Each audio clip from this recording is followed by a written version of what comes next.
उन्होंने पांडे जी का दर्शन किया और जानते हैं कि वो बहुत ही, जितने वो ज्ञानवान थे उतने ही वो धैर्यवान थे, उतने ही स्नेही थे और उतने ही जो उनसे मिलते थे उनको आतिथ्य था।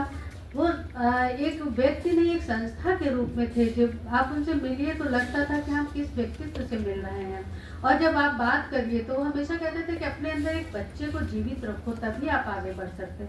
एकदम जो है वो बहुत ही प्यार से सबसे मिलते थे, बहुत प्यार से मिलते नहीं थे, सबको खिलाते पिलाते थे और सब बहुत स्वागत और स्नेह। और उनकी स्मृति जब हम कर रहे हैं तो हमें लगता है कि हम एक ऐसे व्यक्तित्व को याद कर रहे हैं जिनकी उम्र तो वयोवृद्ध थे। वो मेरे ख्याल से 97 वर्ष के हो गए थे, लेकिन बातचीत में उतने ही सहृदय और वो कभी उन्होंने अपने चेहरे पे थकान का अनुभव नहीं कराया। जब आप मिले, इवन वो जब बहुत बीमार थे तब भी गए उनसे मिलने, उनके दर्शन करने। तो उन्होंने किताब अपनी, उनके इतिहास के नेपथ्य का दूसरा संस्करण आया था और वो बहुत उस पर थे, मतलब बीमार थे। और उस अवस्था में भी जब उनकी वो प्रीति जो है, वो प्रीति पाठक किताब लेके आई तो उन्होंने कहा नहीं, इस पर मैं अपने हाथ से लिख करके दूंगा। तो ये उनका प्रेम था और ये उनकी साहित्य के प्रति अनुराग था जो हमें उन्हें याद दिलाता है। आज जिनका सम्मान होना है, प्रोफेसर सूर्य प्रताप दीक्षित जी, जिनका नाम ही काफी है। इनके विषय में कुछ भी कहना, यही कहना है कि सूरज को दिया है खाना।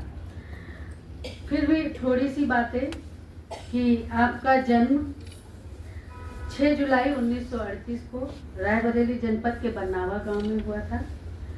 1960 में आपने लखनऊ विश्वविद्यालय से परास्नातक की शिक्षा ली। अध्ययनशील और जिज्ञासु प्रवृत्ति के जो उस समय थे वो प्रवृत्ति अभी भी बनी हुई है इस आयु में भी। जब भी आप, हम तो इन्हें कहते हैं कि एकदम साइक्लोपीडिया है, जो भी आप जिस विषय में बात करिए, कभी कोई पूछता है तो मैं कहती हूँ कि आप इस विषय में दीक्षित जी से मिल लीजिए, वो शायद आपको सारी चीज़ें बता देंगे।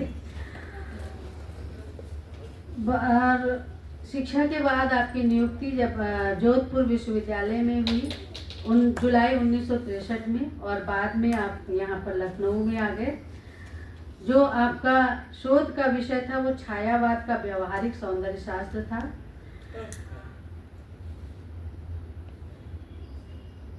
1976 में आप लखनऊ विश्वविद्यालय में आए और तब से आप लखनऊ विश्वविद्यालय में।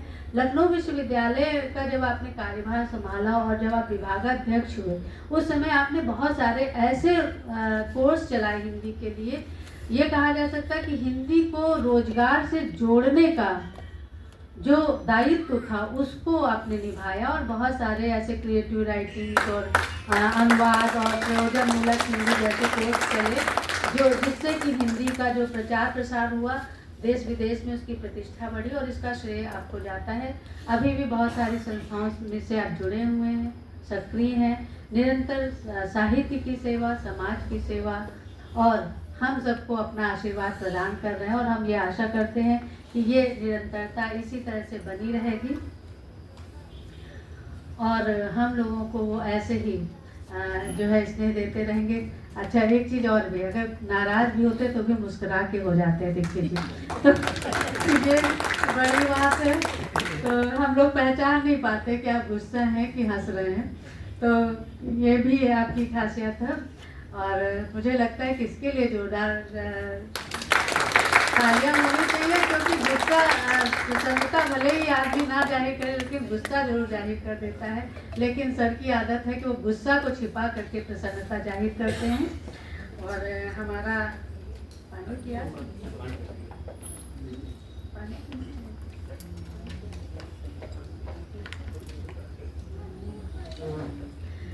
तो फिर अब जिसका हम लोगों को इंतजार है, जिसके लिए हम लोग एकत्र हुए हैं, हमारे आज के जो जिनका सम्मान किया जाना है, आदरणीय दीक्षित जी और आदरणीय मंजुला श्रीवास्तव जी, मंजुला दीक्षित जी।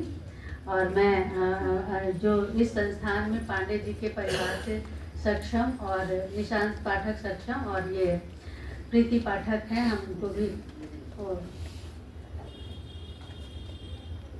एक पल का विलंब, हमारे अध्यक्ष अशोक पांडे अशोक जी आ गए हैं, तो हम उनको सीधे मंच पर ही आमंत्रित करेंगे।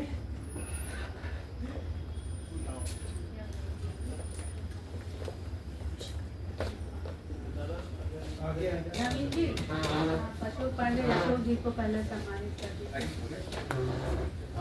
सम्मान की बात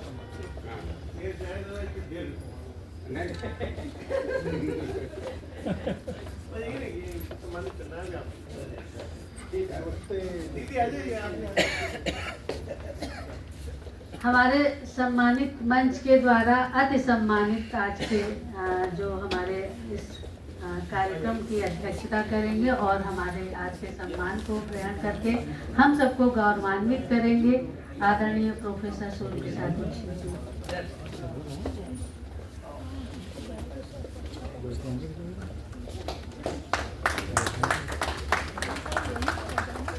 और साथ में श्रीमती मंजुला दीक्षित जी, जिन्हें श्रीमती जगरानी पांडे इसमें सम्मान दिया जाना है।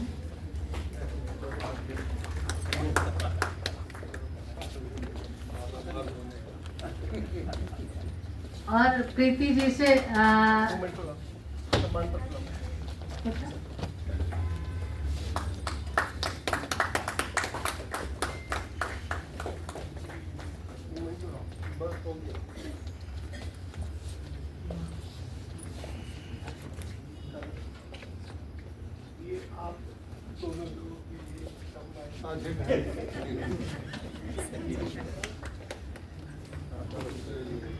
सारे पुरस्कार कंबाइन रहेंगे, बस धनराशि जो है वो चाची जी के हाथ में जाएगी, क्योंकि उन्हीं के सहयोग से जो है वो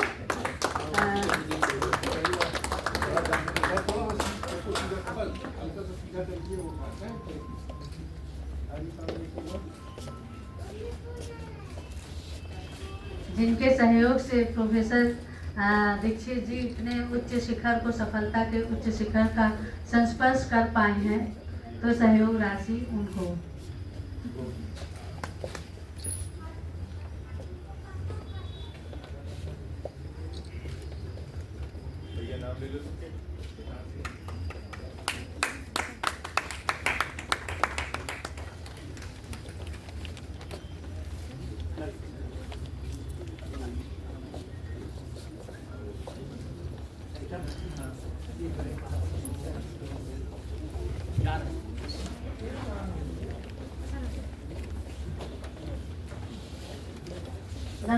नवीन जी से निवेदन है कि इन सम्मान पत्र का वो वाचन करें।